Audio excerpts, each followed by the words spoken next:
আসসালামু আলাইকুম, সবাইকে স্বাগতম। দেখেন, এটা আমার বাড়ির আভোকাডো গাছ। গাছটার বয়স 3 বছর। গত বছরে গাছটিতে ফুল আসছিল, কিন্তু ফল টিকে নাই। কারণ আভোকাডো গাছে 3, 4, 5 বছরের আগে ফল টিকতে চায় না। তো গত বর্ষায় মাটি থেকে গাছটি ডামে বসানো হয়েছে। গাছটা অনেক দাম দিয়ে কিনা। আমি ভাবছিলাম গাছটা মরে যাবে, কিন্তু মরে নাই। পাতাগুলো কেমন শুকাই গেছে, তার মধ্যে এবার খুব তাড়াতাড়ি ফুল চলে আসছে।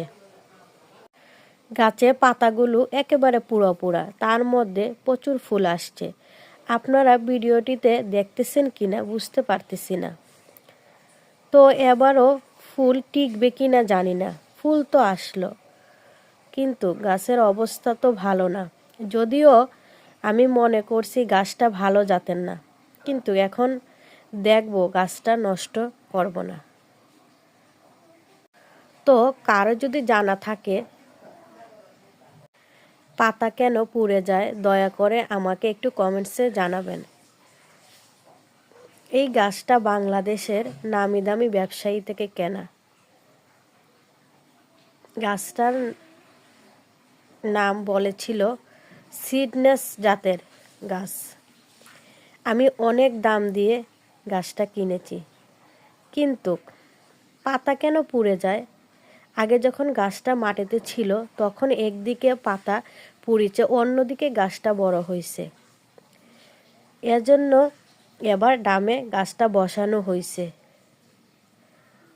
প্রথমে ভাবলাম গাছটা মরে যাবে, কিন্তু তারই মধ্যে প্রচুর ফুল আসছে। গতবারও প্রচুর ফুল আসছে, কিন্তু টিকে নাই। আভোকাডো গাছ নাকি প্রথম 3-4 বছরে এমনই হয়। আমার বাড়িতে অনেক উন্নত মানের আভোকাডোর গাছ, আবার অনেক ধরনের বিভিন্ন গাছ আছে। এগুলো ইউরোপ থেকে আনা। আপনারা সবাই আস্তে আস্তে দেখতে পারবেন কোনটার কি রেজাল্ট আসলে, সেটা আমি এখন বলতে পারবো না। সেটা সময়ে বোঝা যাবে। তো সবার সাথে এই ভিডিওটা শেয়ার করলাম। সবাই ভালো থাকবেন, সবাই সবার পাশে থাকবেন। আল্লাহ হাফেজ।